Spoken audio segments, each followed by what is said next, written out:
Hi everyone, this is Hana. Today, I want to look deep into Korean society through a very unique system, the system called K-pop. In the late 90s, the first generation of K-pop idols was taking the world by storm. But even then, I didn't follow that massive mainstream wave. Sure, I sang their song and copied their dances when I went to 노래방, Korean sing room, with my friends. But my true safe haven was always the underground scene. I spent my entire 20s in the small club streets of Hongdae listening to underground music. In the early 2000s, Korea's club culture was literally the deepest, most raw underground. There were tiny clubs divided strictly by genre: house, trance, real hip hop, punk rock. DJs only played that specific music. It was rough, but it was very human and warm. It was a place where people gathered who thought they were misfits, outsiders, or left behind by the world. It wasn't the mainstream era like today, so music lovers mostly bought CDs. For albums not imported to Korea, we illegally downloaded them through overseas P2P sites. We were so thirsty for new sounds, new culture, and new information. As citizens of a country with a weak cultural power back then, we were desperate to get our hands on whatever limited music and information we could find. Instinctively, I was drawn to flow and imperfections. Trendy pop songs didn't really catch my ear. I loved the new music that others didn't know. The artist's loneliness, despair, and basic questions about life hidden in the music. That really touched my heart. I deeply connected with the things that weren't conventionally pretty or perfectly polished.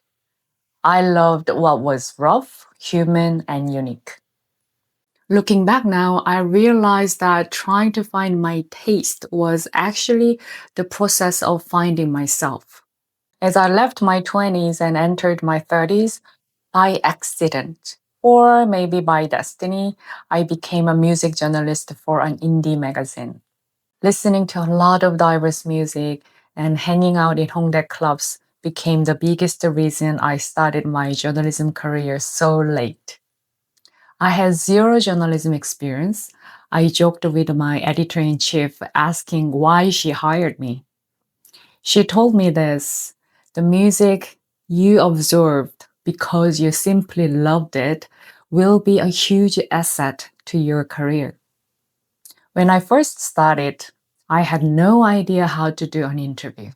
I wasn't a professional music critic either, but I was confident in one thing: sincerity. When I listened to music, I felt like I could read the heart of the artist who wrote it. Just like I express my feeling and thoughts by writing words, songwriters write notes like letters. And those intense sentences they wrote with music endlessly spoke to me. So when I met them, my interviews were more like deep, genuine conversations. I always shamelessly start my interviews with my own story. I tell them honestly how I found their music and what thoughts and feelings their music gave me. At first, they are full of doubt.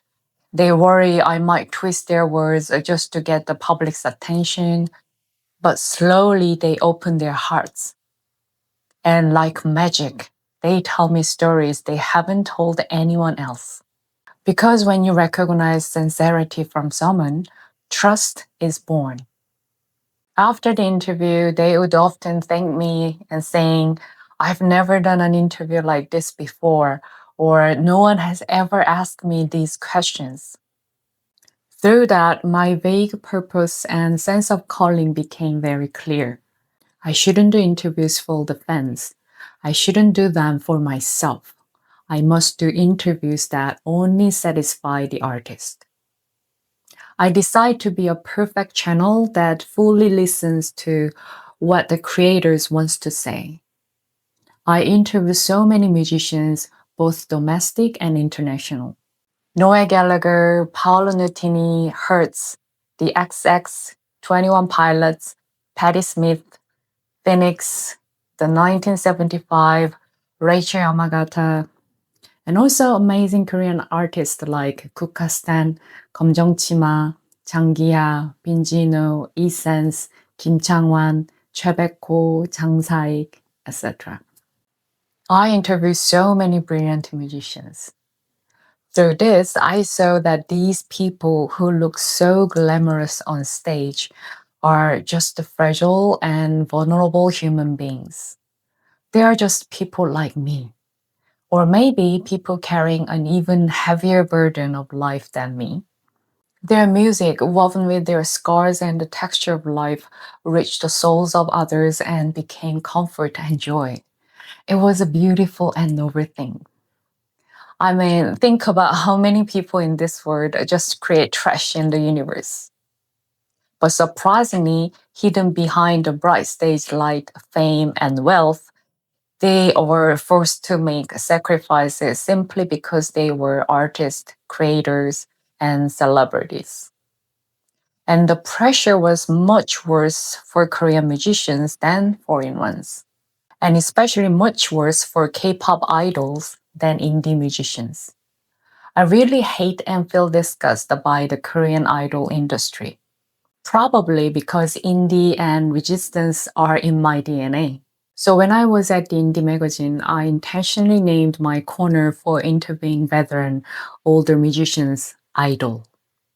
I wanted to say that this is the true meaning of an idol or hero. I wanted to ask our society, are those who have a voice that cuts the core of life the real idols?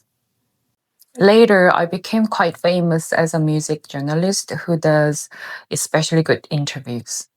I got a job offer from a major commercial fashion magazine.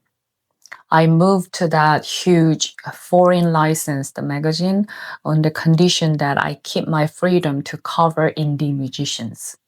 Because with a bigger platform, I could promote indie musicians even more. And here is something funny. When you work for an indie magazine in Korea, many managers, PR managers at agencies, the managers refuse interviews just because the magazine's name is small. So I felt I needed to build my own influence to jump into their game. Sadly, I was exactly right. My name was the same. Only the name of the magazine on my business card changed from a small indie to a major commercial one. But almost overnight, those same PR managers were bending over backwards for me. I found it hilarious, but also deeply sad. And that's how I started meeting idols too. The editor in chief didn't openly block me from interviewing indie musicians, even though they didn't help magazine sales or advertising profits. But I had to read the room. In exchange for doing indie musicians, I had to do one or two idol interviews out of courtesy. It was just office politics, because putting idols in the magazine definitely boosted sales. The reality for the idols I met then was miserable. Since most of them didn't write their own songs, I honestly had nothing to ask them. I really didn't want to ask stupid questions like, how do you diet? Do you have a girlfriend? Do you have a boyfriend? What's your skincare routine? That was a waste of paper and an insult to the trees that died to make the magazine. Most idols have their managers sitting right next to them during interviews. For certain questions, the idols would look nervous and hesitate, and the manager would answer for them. One time, a female idol suddenly ran to the bathroom in the middle of our interview. She looked uncomfortable the whole time, so I followed her. It turned out her company made her that diet pills, and the side effects made her so sick that she was throwing up everything in the bathroom. Watching the reality of these young kids right next to me and having to write articles about it was pure torture.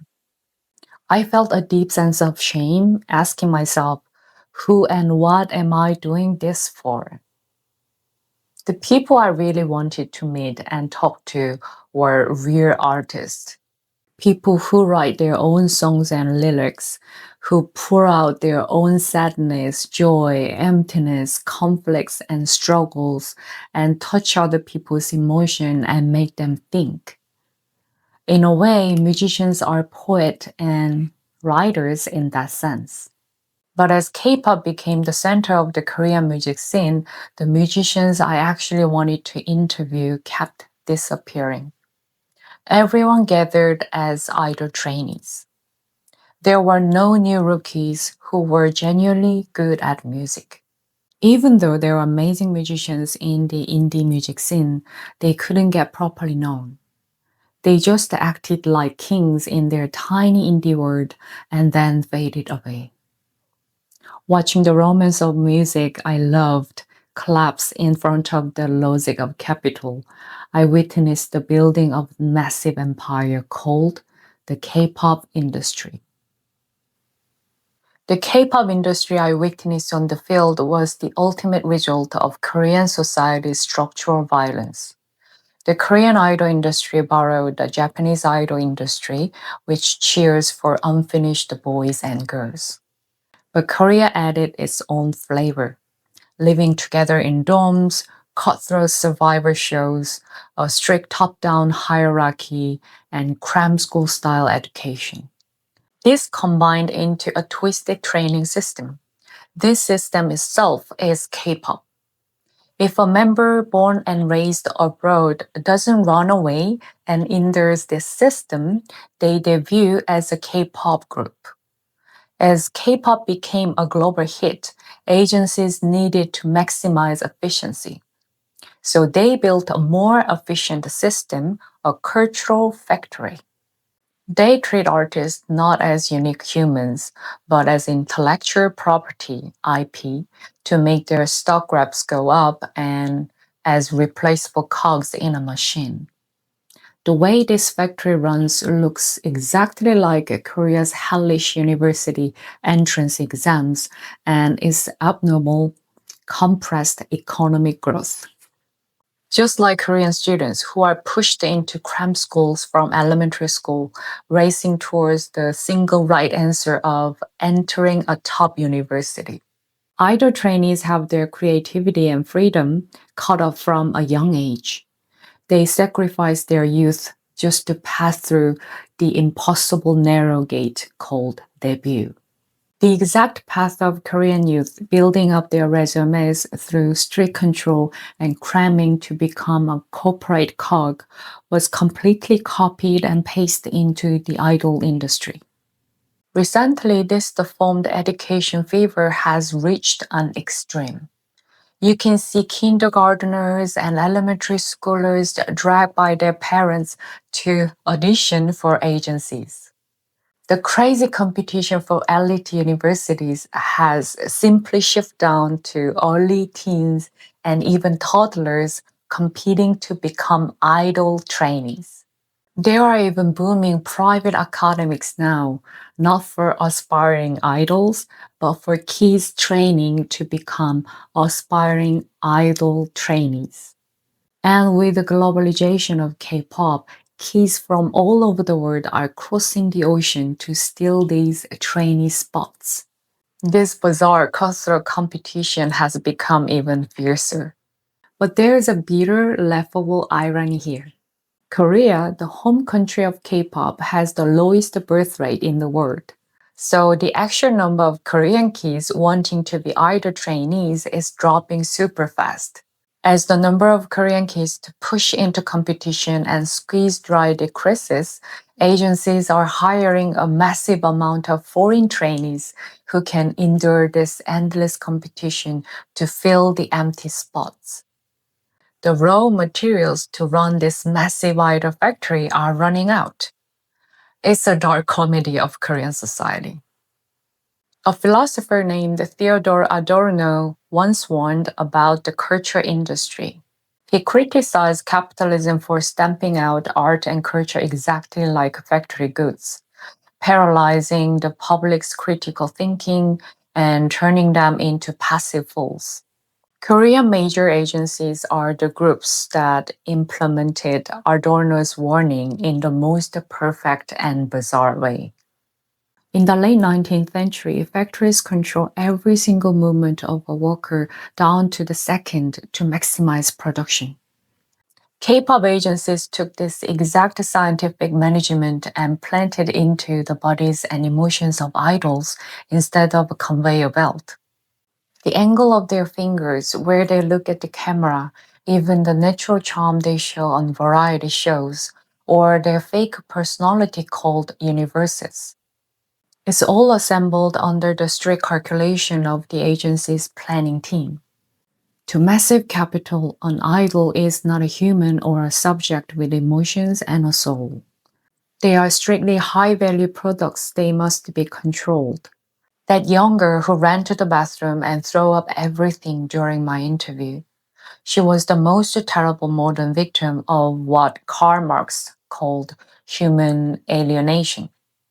Just as a worker is alienated from the product they make, these young idols were completely alienated from their own bodies and their most basic biological need, appetite. A single number on the scale, 1 centimeter of their waistline, none of it belonged to them. It was the company's capital and target of control. Real artists who write their own songs and pour out their deepest emotions to connect with the public are disappearing. Only perfectly assembled commercial products are left. It's a tragedy. As more money started flowing in this massive system, everyone started throwing in extra cash. Eventually, unique human flaws and sadness lost their place. Only empty machines wearing flawless smiles began to be displayed under the bright lights. Inside this massive machine, the public and the fandom have also mutated weirdly. Of course, not all fandoms start with this twisted desire to own someone. People often say you become a fangirl or a fanboy during the hardest season of your life. When they hit rock bottom, many people find the courage to stand up again from one line of an idol song, a drop of sweat on stage, or a sweet word of comfort. For them, being a fan is pure reward for that salvation.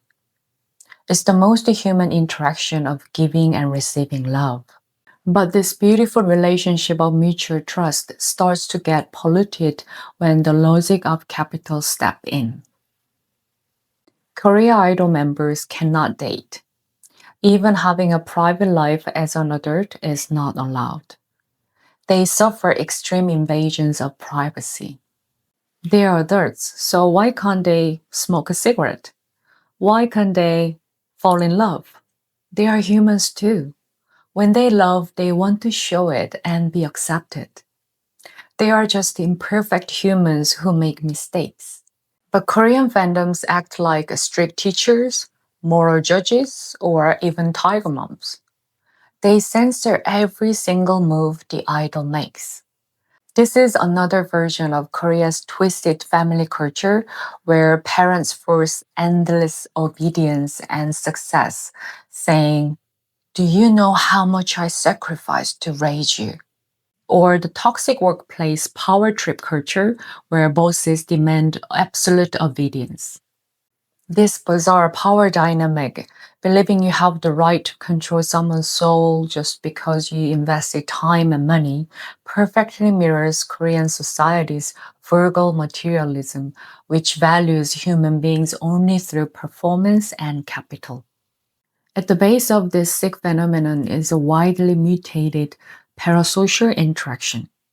In media psychology, this means the public mistakenly believes they have a deep, real relationship, like a lover or a family member, with a figure they only watch through a screen. People who study the K-pop industry often say that idol fandoms are very close to fake dating.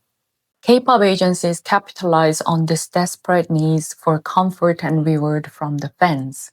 So they launch endless self-produced contents and 24/7 paid messaging apps. They commercialize this fake intimacy in the most evil way. Inside these capitalist systems, fans don't see themselves as just listeners. They see themselves as investors or shareholders. The psychology of reward and capitalist consumers' power kicks in. I made you famous with my time and money, so you must be controlled by me. Fans who buy dozens of the same albums and pour money into voting try to perfectly own the artist's body, emotions, and even their private life as the price for the goods they paid for. On top of this, Korea's serious gender inequality issues spill over into this space too. Just because a female idol is rumored to be dating a male idol, female fans pour unspeakable hate and literally tear her apart online. It's a tragic comedy that repeats over and over. In the late 1990s, a girl group named Baby Vox received photos with the eyes gouged out and razor blades as threats because of dating rumors with an HOT member. Over 20 years have passed, but only the form has changed to social media. The tragedy is still ongoing today. Ironically, Western fans are going crazy for K-pop fandoms as an alternative community to find a sense of belonging in their fragmented societies. Isolated in extreme individualism and brutal capitalist competition, young people in the West gain a powerful sense of belonging and solidarity inside the massive global tribe of K-pop fandoms. Unlike mainstream Western pop stars who keep their private lives strictly separate, K-pop's super close communication style provides overwhelming intimacy that comforts the emotional emptiness of modern people. Also, for those tired of the toxic masculinity dominating mainstream Western culture, the soft masculinity of K-pop idols and their strictly controlled teamwork emerged as a very safe and attractive alternative. However, the artists inside the K-pop system are being thoroughly exploited under violent control and suppression.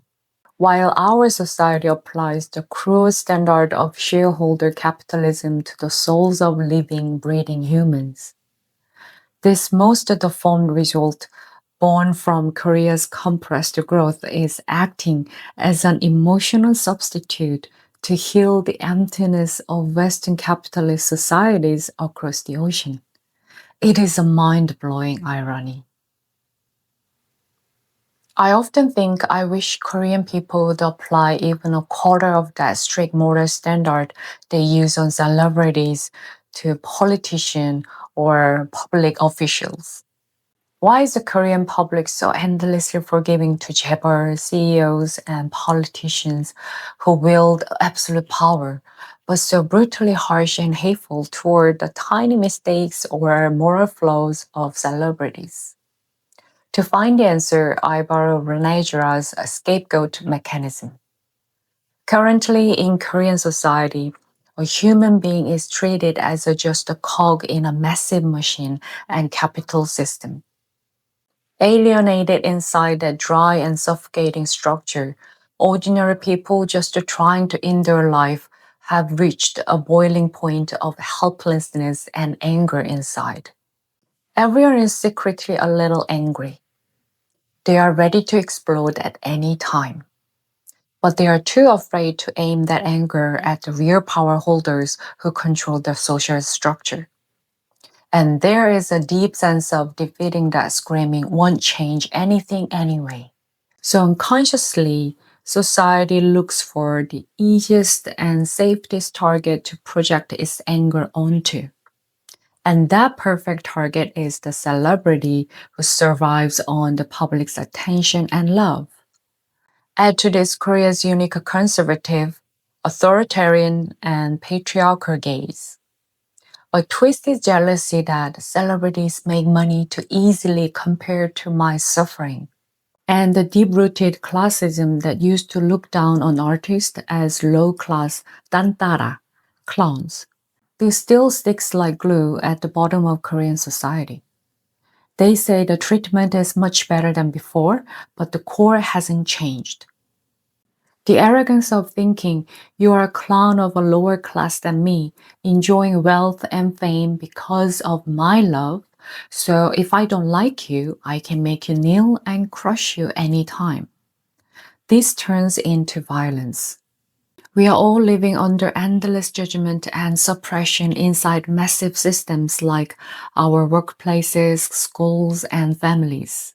The unfairness and stress piled up at the very bottom of this suffocating hierarchy.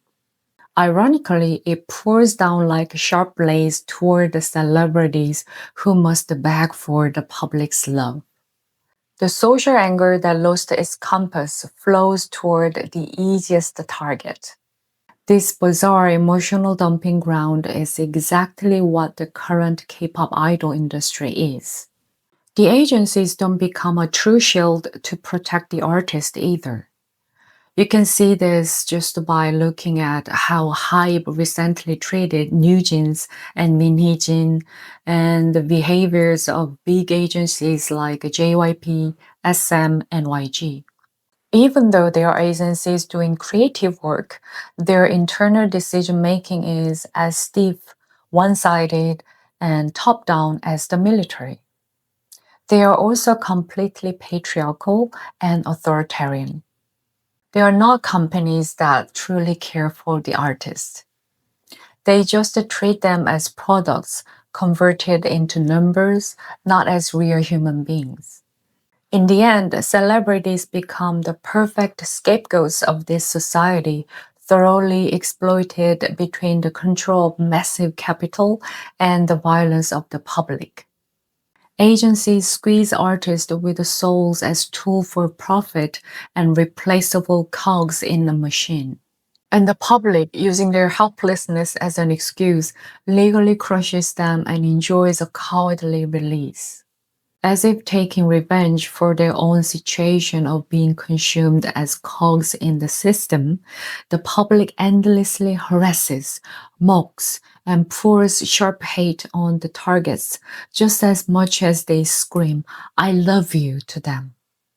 Inside this cruel millstone, where the ruthless efficiency of capital and the twisted reward psychology of the public grind together, living, breathing humans are completely crushed into dust. Korea has held the tragic title of the #1 suicide rate among OECD countries for decades. It's a tragedy created by endless competition, winner-takes-all structures, extreme relative deprivation, and social isolation. The terror that not a single mistake is allowed. The suffocating social pressure to constantly compare yourself to others and prove your worth. This pushes even ordinary people to the edge of the cliff every single day. So imagine the isolation and despair felt by celebrities. Locked in a prison, watched by the public 24/7, where even the tiniest scratch leads to instant character assassination and public execution. How bad must it be for them? As a result, many stars couldn't endure this cruel ecosystem and took their own lives. Their deaths are not just a simple personal pessimism or depression. It is clear social murder, created together by capital forcing endless competition and the public enjoying hate towards others like sports. Right around the time K-pop really started going global, gaining global appeal for whatever reason, I felt there was no more work for me to do as a music journalist in Korea. From then on, I went around saying that Noel Gallagher from Oasis, one of the anthems of my youth, would be my last official interview. And I really got to do an exclusive interview with him at his concert in Korea. Seriously, things happen exactly as you say them. And with no regrets, I quit the magazine. I dropped the mic. I escaped the world full of fakes and went scuba diving in the vast ocean where I could take a rare breath. I thought if I hid my body in the deep, quiet water of a remote island, I could finally be free from the sound of the cogs in this suffocating industry. But even the far gateway didn't become a perfect hiding place. Coming out of the water onto the small island, I saw countless foreign tourists and local youth setting up their smartphones and going crazy filming TikTok challenge videos to K-pop idol songs. The result of the mechanical, standardized culture industry I wanted to escape from was now reaching the ends of the earth, riding a massive algorithm and swallowing the daily lives of the world. The sight of smooth illusion created by capital crossing borders and becoming a global standard was amazing, but at the same time, terrifying. After finishing my long wandering of 10 years living abroad, I came back to Korea.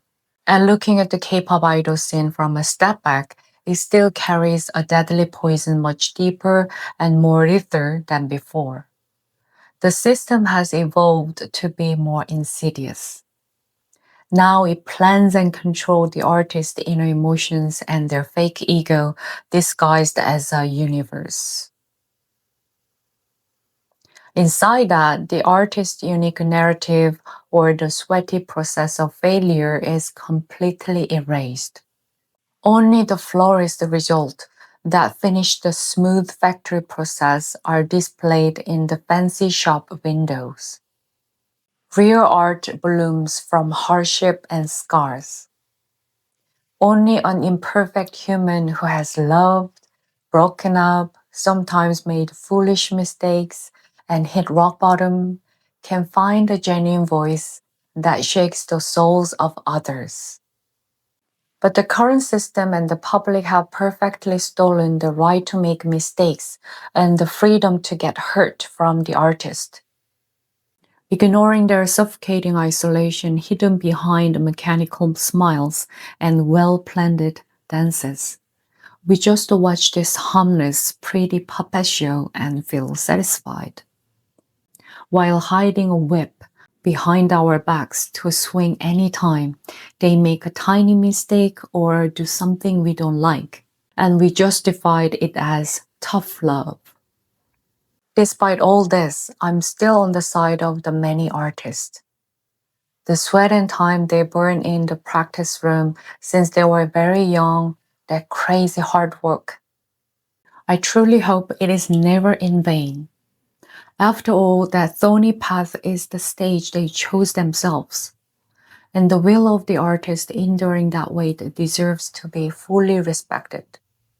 And I know very well that artists like BTS and Blackpink, armed with the talent and their own deep narratives, have built massive global fandoms and are spreading incredible good influence in this world. But what I hate is the massive, violent ecosystem surrounding them. It is not just the agency's problem.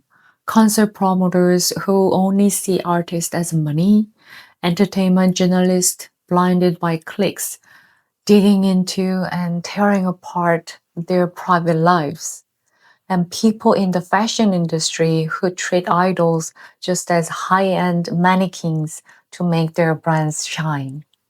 The dehumanizing perception spreading across this whole industry is still miserable. That's why I always watch them with concern. As much as I have deep affection for the brilliant path they are riding, I despise this toxic system to my core. It is slowly eating them away. I want to warn you that the tragedy of this glamorous industry will not end. Unless we see idols not as perfect dolls, but as imperfect humans who make mistakes, love, and sometimes get lost and wonder, It will absolutely never end. And in the end of that tragedy, the ones who will most terribly lose their humanity will be us. Us, who control and consume these dehumanized idols to fill our petty desire for power. Because the K-pop industry is, in the end, the most glamorous and tragic mirror of Korean society, rolling forward by endless eating away at humans under the names of efficiency and capital. Alright, this has been Hana's Island. If my video resonated with you, please support me with a like and subscribe. And let's meet right here again next time. Until then, stay comfortable at your own latitude. Welcome to Hana's Island. You are safe here now. I'll see you soon. Take care. Bye.